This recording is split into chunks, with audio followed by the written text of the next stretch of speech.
Este análisis llega gracias al canal Libros al Punto, un proyecto que acerca el conocimiento de los mejores libros de emprendimiento, finanzas y desarrollo personal de forma clara y práctica. Vale, pues vamos a desgranar esto.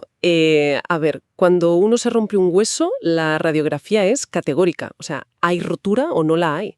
Es un mundo súper binario y el diagnóstico médico suele buscar esa claridad tan absoluta de señalar un punto en la imagen y decir, el problema está justo ahí.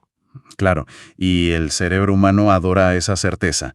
O sea, nos reconforta enormemente que las cosas sean visibles, que se puedan categorizar y meter en un compartimento bien limpito. Es como la ilusión de aplicar la ingeniería a la biología pura y dura. Del cuerpo humano y nos ponemos a analizar la pila de notas e investigaciones sobre productividad que tenemos hoy encima de la mesa, pues ahí es donde el diagnóstico médico hace aguas por todas partes. Porque hoy nuestra misión en esta inmersión profunda es diseccionar todo este material, que se centra fundamentalmente en el libro Primero lo primero, de Stephen R. Covey, A. Roger Merrill y Rebecca R. Murray. Eso es. Y el objetivo aquí es descubrir por qué las herramientas clásicas de eso que llamamos gestión del tiempo fallan constantemente a la hora de darnos verdadera paz mental. Queremos entender bien cómo cerrar esa brecha, que a veces es dolorosísima, entre lo que uno considera importante de verdad y cómo gastamos realmente el tiempo cada puñetero día. Es que es una misión súper crucial, porque la sociedad en la que operamos está completamente obsesionada con la velocidad y el volumen. O sea, las fuentes apuntan a que hemos comprado esta ilusión colectiva de que la eficiencia suprema, eso de hacer más y más cosas en menos tiempo, es la llave maestra para realizarnos. Ya, pero la realidad de los datos muestra que no, ¿verdad? Exactamente, los datos dicen que aumentar la eficiencia un 20% pues no resuelve el problema subyacente en absoluto. A ver, si vas en la dirección equivocada, ser más eficiente solo significa que vas a llegar más rápido al destino incorrecto. Totalmente. Y ahí es donde entra la premisa central de este material, que es un cambio de paradigma brutal. O sea, todo se reduce a la tensión entre dos instrumentos que son el reloj y la brújula. El reloj y la brújula. Eso es, el reloj representa los compromisos, los horarios, la urgencia de lo inminente. O sea, básicamente lo que hacemos en el día a día. Pero la brújula representa la visión, los principios, el norte, lo que de verdad importa. Y resulta que llevamos décadas intentando arreglar la brújula a base de construir relojes cada vez más complejos. Sí, y las fuentes hacen un recorrido fascinante por cómo ha evolucionado toda esta obsesión. Identifican como 3 generaciones históricas en la gestión del tiempo. La primera era muy básica, la típica de listas de tareas y notas sueltas. Las de toda la vida, vamos. Claro, muy adaptable, pero con una tasa de olvido altísima. Luego la segunda generación metió los calendarios y las agendas. Esto aportó planificación, sí, pero a costa de convertir el horario en una especie de dictador implacable. Buah. Y luego ya llegamos a la tercera generación, que se supone que es el santo grial de la productividad hoy en día. Estamos hablando de los sistemas de priorización, de categorizar por valores, establecer metas a corto, medio y largo plazo. O sea, a simple vista parece la solución definitiva y todo el mundo en el ámbito corporativo intenta llegar a este nivel. Sí, es lo que se vende como el éxito. Pero el análisis argumenta que esta tercera generación, paradójicamente, nos hace muchísimo más miserables.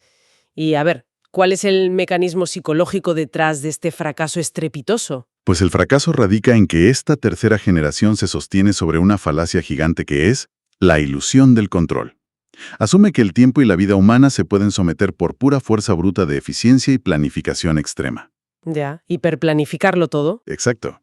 Cuando uno hiperplanifica su día al milímetro, el efecto secundario inmediato es que cualquier cosa que no esté en el programa se ve como una amenaza.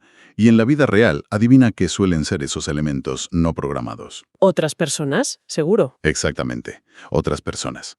Empezamos a ver a un compañero que viene con una duda o a un familiar que nos llama por teléfono como si fueran simples obstáculos cronológicos que nos arruinan el esquema perfecto que habíamos montado. O sea, el sistema nos convierte en máquinas que operan bajo lo que los griegos llamaban el cronos, ¿no? El tiempo puramente secuencial, el tic-tac ese que no para. Eso es. Y entonces perdemos de vista el kairos, que es el tiempo de calidad, el momento oportuno, el instante que realmente tiene un significado.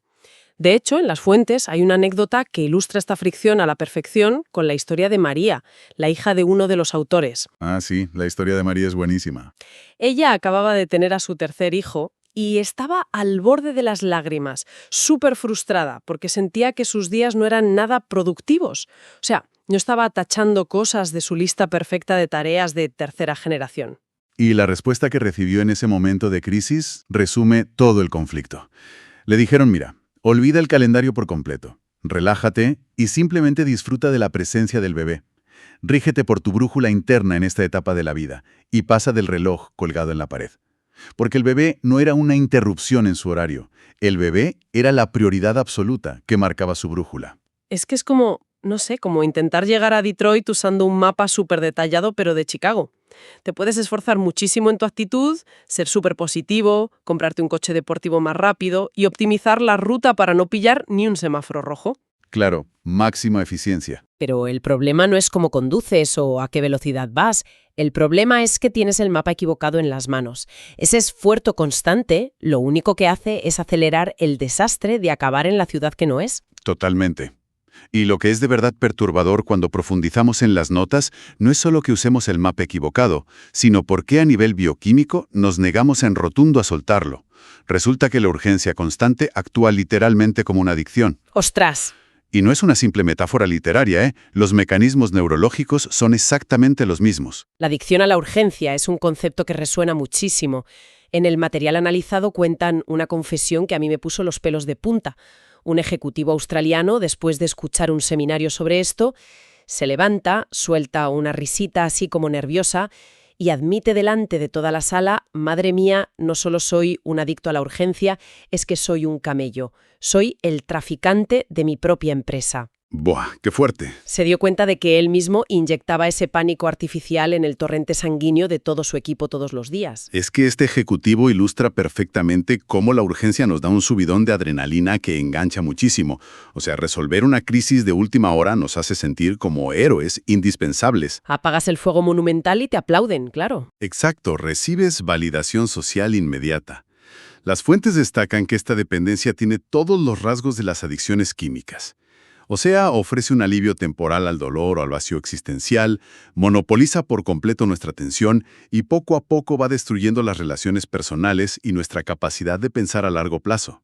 Y para diseccionar un poco cómo caemos en esta trampa tan bestia, los apuntes desglosan el tiempo en una matriz de 4 cuadrantes.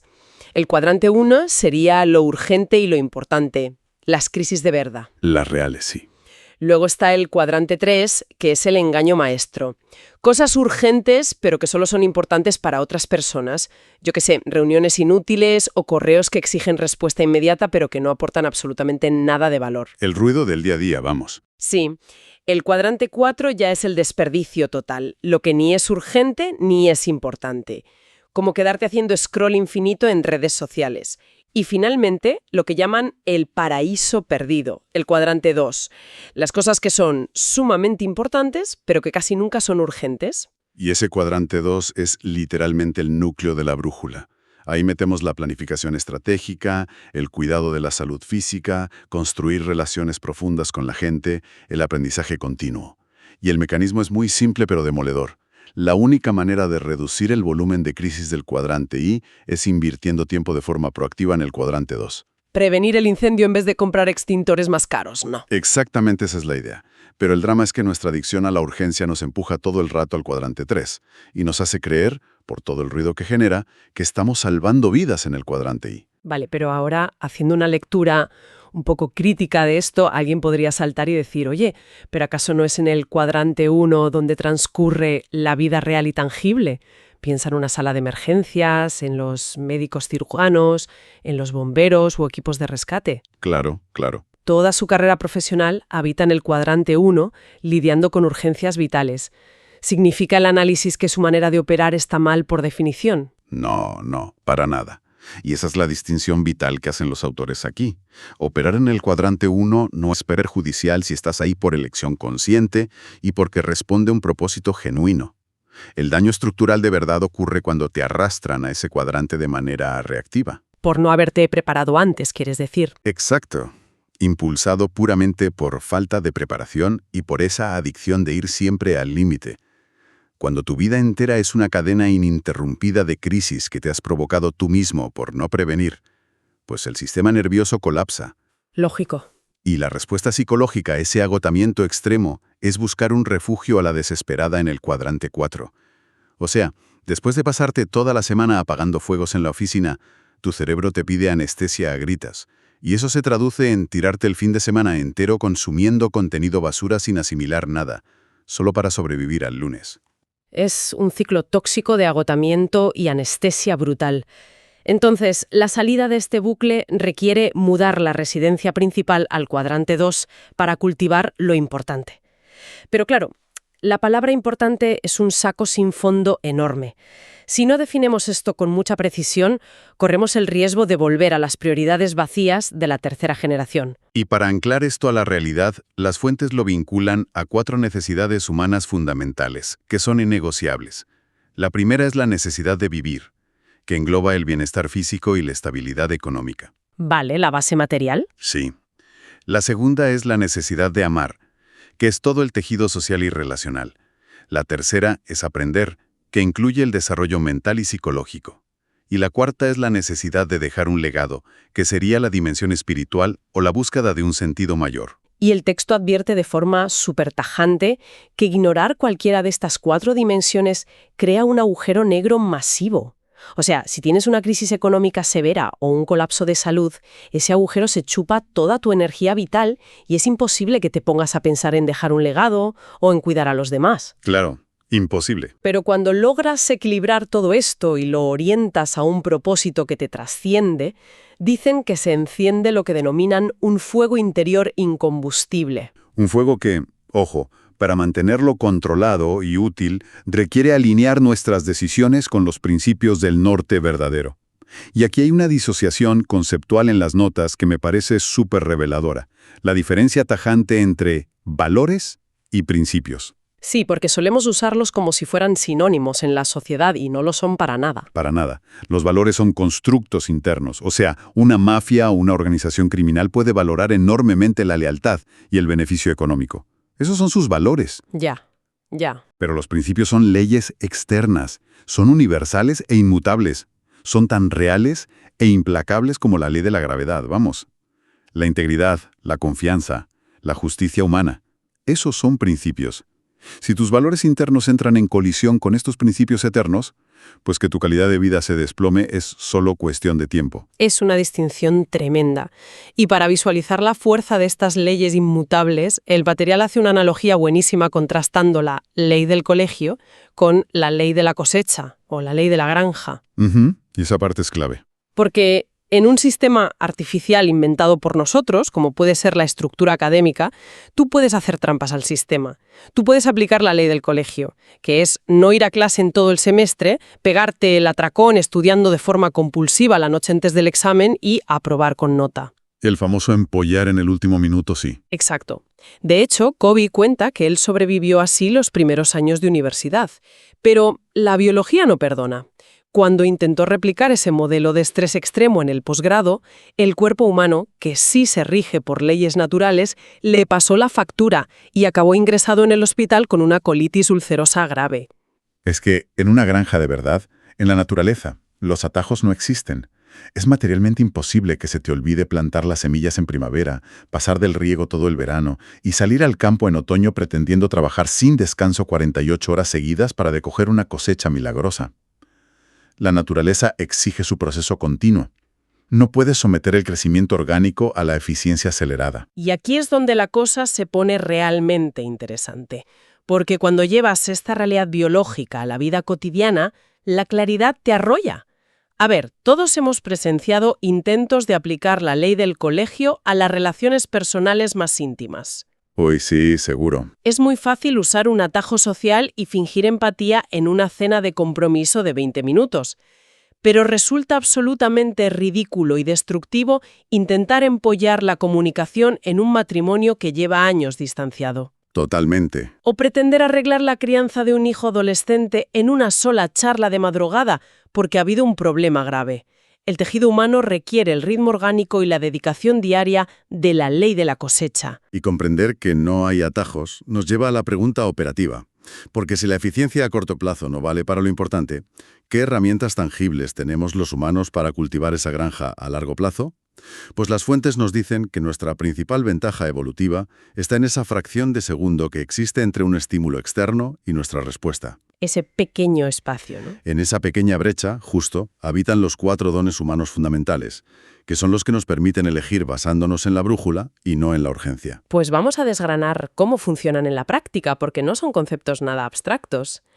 El primero es la autoconciencia. Y no es mirarse al espejo, es la capacidad mental de salirte del flujo de tus propios pensamientos y observarlos desde fuera. Las notas proponen llevar un diario reflexivo, pero no para apuntar lo que has hecho en el día, sino como mecanismo para romper ese guión automático que heredamos de nuestro entorno. Es darte cuenta de que estás gritando justo en el mismo instante en que estás gritando y parar a investigar el porqué. Exacto, ese clic mental. Y el segundo don es la conciencia moral, que sería nuestro radar interno, la conexión directa con ese norte verdadero. Hay un relato muy ilustrativo de los años universitarios de Covey que es buenísimo.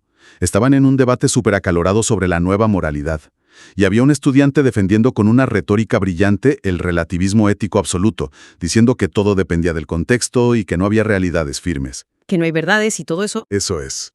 Pues Covey, en vez de contraargumentar, le pidió a toda la sala 1 minuto entero de silencio absoluto y de introspección profunda. Y ojo, después de ese silencio, el mismo estudiante confesó en voz alta que la posición que acababa de defender con tanto ímpetu no era lo que realmente sentía en su interior. ¡Ostras! El ruido de la urgencia intelectual había ahogado su consciencia, pero el silencio la hizo emerger al instante. Es que el poder que tiene una pausa bien ejecutada es devastador para las excusas que nos montamos. Bueno, el tercer don es la voluntad independiente. Este es el músculo que te permite actuar según tu brújula e ir a contracorriente de las presiones del reloj. Sí, y lo interesante es cómo proponen fortalecer este músculo, haciendo y manteniendo promesas diminutas. Promesas minúsculas. Cuentan la anécdota de un individuo que tenía la vida completamente fracturada en todos los ámbitos. Y el consejo que recibió para empezar a reconstruirse desde cero no fue que hiciera un plan quinquenal súper complejo, sino una directriz absurdamente simple: prometerse a sí mismo que se iba a levantar de la cama a una hora exacta cada día. Le dijeron, no adores al colchón. No adores al colchón, me encanta. Y al cumplir esa pequeña promesa diaria, empezó a depositar confianza en su propia cuenta interna. Y así fue reconstruyendo la voluntad necesaria para las batallas más grandes. Qué bueno. Y para completar el cuarteto tenemos la imaginación creativa, que es la habilidad de proyectarnos hacia el futuro y aplicar principios universales a problemas que nunca antes habíamos enfrentado. El material le pone un nombre que me parece súper descriptivo, que es el factor MacGyver. Sí, es que el nombre es perfecto. A ver, cualquiera que haya crecido viendo esa serie sabe perfectamente de qué va esto. El personaje está atrapado en el sótano de una prisión de alta seguridad, rodeado de mercenarios, sin una sola arma. Y en lugar de entrar en pánico reactivo, mira alrededor, combina un espejo roto, unos cables de una radio vieja y un bote de limpieza, y se construye una vía de escape. Claro, porque tiene tan interiorizados los principios de la física y la química que puede aplicarlos usando cualquier desecho que tenga a mano. Pues la aplicación humana de este factor MacGyver es transformadora. Consiste en visualizar mentalmente un conflicto antes de que estalle. Uno puede imaginar la próxima interacción tóxica con su superior en la oficina o una bronca frontal con un hijo en casa. Usando la imaginación creativa, en vez de ensayar una respuesta instintiva o a la defensiva, tú ensamblas principios como la empatía, la paciencia y la asertividad para construir una respuesta constructiva. Es diseñarte la estrategia de escape antes de que la urgencia te atrape. Bueno, pues ya hemos articulado la necesidad de la brújula, las necesidades, el peso de la ley de la cosecha y los 4 dones. La pieza final de este rompecabezas es saber cómo evitamos que todo este conocimiento se disuelva en mera filosofía de salón y se convierta en una realidad operativa. Eso es, bajarlo al barro. Pues la metodología que proponen pasa por un cambio estructural en cómo planificamos. Hay que abandonar la tiranía de la planificación diaria y adoptar un proceso de organización semanal. O sea, instalarse en el cuadrante 2 de verdad. Y para entender esta diferencia mecánica, usan una metáfora visual con la textura de la piel de una naranja. Buah, esta imagen visual es súper potente para entender la pérdida de perspectiva. Exactamente. porque si tú pegas la lente de una cámara a 1 milímetro de la piel de la naranja, el campo de visión se satura de cráteres, montañas y valles caóticos. Todo te parece gigantesco y urgente, y ese es el efecto psicológico de planificar día a día. Claro, la miopía de lo inmediato. Exacto. Un correo tonto te parece el fin del mundo y te obliga a reaccionar ya. Pero si alejas la cámara a un par de centímetros, empiezas a ver la redondez, la estructura y el color. Entiendes que esos cráteres inmensos son solo pequeñas rugosidades en algo mucho mayor. Pues dedicar 30 minutos a la semana a planificar a nivel macro te proporciona esa distancia focal para distinguir entre las crisis reales y el simple ruido de fondo. Y los pasos concretos para esta sesión de 30 minutos semanales son muy metódicos. Primero, reconectar con la visión global para que los principios sigan marcando el norte. Y segundo, identificar tus roles actuales. Porque, a ver, uno opera en múltiples frentes. Eres padre o madre, directivo, estás estudiando un idioma, eres amigo. Sí, llevamos muchos sombreros. La advertencia clave aquí es no registrar más de 7 roles activos a la vez, porque si pasas de ese umbral, la carga cognitiva se fragmenta y el cerebro vuelve a caer en la ansiedad de la urgencia y el rendimiento de la tercera generación. Y una vez que tienes esos roles limitados definidos, les asignas a cada uno objetivos claros de cuadrante 2. Tareas preventivas y de crecimiento continuo. Esta necesidad de constancia la resumen perfectamente con una última anécdota en el libro sobre una experta en paisajismo. Viene un cliente adinerado y le encarga el diseño de un jardín monumental y exuberante, pero le pone una condición estricta. A ver. Quiere que se instalen riegos automáticos, sensores, mallas, todo para no tener que dedicarle ni un solo minuto de su tiempo al mantenimiento. Anhelaba un jardín en piloto automático. El sueño húmedo de cualquier adicto a la eficiencia, vamos, obtener el resultado sin someterse al proceso biológico. Pues la paisajista se planta, le mira a los ojos y le desmonta el chiringuito con una frase incontestable. Le dice, mire, si no hay jardinero, simplemente no hay jardín. ¡Buah! ¡Qué gran verdad! Es que la vitalidad, ya sea de unas plantas o de un ser humano, requiere participación activa, requiere fricción y presencia continuada. Ninguna aplicación de productividad, por mucha tecnología que tenga, tiene la capacidad de escuchar a un hijo, comprender a una pareja o asimilar el dolor de un fracaso profesional por nosotros. Uno tiene que mancharse las manos de tierra regularmente. Si no hay jardinero, no hay jardín. Es que es la demolición definitiva de la ilusión del control automatizado. Bueno, por ir resumiendo el extenso territorio que hemos cartografiado hoy, hemos diagnosticado por qué la optimización extrema del tiempo agrava el estrés en lugar de curarlo. Hemos desnudado la biología de la adicción a la urgencia, reconociendo cómo el falso sentido de importancia del cuadrante 3 nos vacía de energía. También hemos defendido la urgencia de instalarnos en el cuadrante 2, usando nuestros 4 dones humanos como escudo contra la reactividad y asumiendo finalmente que la vida se rige por la inalterable e insobornable ley de la cosecha. Todo esto, fíjate, plantea un dilema final, una grieta en el sistema que las fuentes sugieren y que merece ser explorada con espíritu crítico. A nivel individual el diagnóstico está clarísimo, pero es que nos movemos dentro de una estructura corporativa y económica que sistemáticamente remunera, asciende y glorifica a los perfiles adictos a la urgencia. Ya, te ascienden si apagas fuegos constantemente. Exacto. Vivimos en un ecosistema diseñado para disfrazar el ruido incesante del cuadrante 3 como si fueran las mayores hazañas heroicas del cuadrante 1. Y la pregunta que queda flotando es, a ver, si la cultura global incentiva de manera tan agresiva el culto al reloj y a la hiperactividad constante, ¿es posible que estemos participando colectivamente en la destrucción sistemática de nuestra propia brújula interna? Es un terreno pantanoso, pero es una paradoja fascinante que cada persona deberá investigar por su cuenta. Es una incógnita monumental, la verdad, y da para una reflexión muy profunda. Porque si el tablero de juego premia constantemente al que corre más rápido, sin importar que vaya directo hacia el precipicio, entonces la responsabilidad individual de frenar en seco se vuelve un acto de pura rebeldía. Fíjate que empezamos buscando un diagnóstico limpio, como una fractura en una radiografía, y hemos descubierto que la máquina que usábamos para enfocar la imagen era precisamente la que nos estaba distorsionando la vida. Así que igual el primer paso de este tratamiento es simplemente dejar de mirar la aguja del reloj, limpiar un poco el cristal de nuestra propia brújula y empezar a buscar nuestro norte verdadero. Muchísimas gracias por acompañarnos y nos vemos en la próxima Inmersión Profunda.